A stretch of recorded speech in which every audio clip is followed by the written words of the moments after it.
Misteri timbunan barang mencurigakan pada bahagian kepala lori Treler membawa kepada penemuan sejumlah 229 botol ubat batuk dan 20 kilogram daun ketum. Susulan itu, pemandu lelaki warga negara Thailand berusia 40-an ditahan pihak agensi kawalan sempadan Ketum Padang Besar kerana cuba menyeludup keluar barang larangan itu. Dalam pemeriksaan Asam Padang Besar pada 10.45 pagi semalam, lelaki berkenaan sedang memandu keluar dari depoh kontena Padang Besar menuju masuk ke Thailand.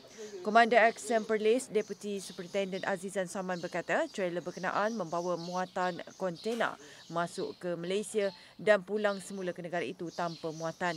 Dia dipercayai mengambil kesempatan itu untuk melakukan aktiviti penyeludupan.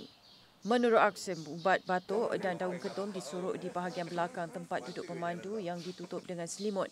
Barangan diseludup dengan kuantiti yang sedikit setiap kali perjalanan bagi mengelak dihidu pihak berkuasa. Rampasan termasuk trailer dianggarkan bernilai keseluruhan lebih RM133,000.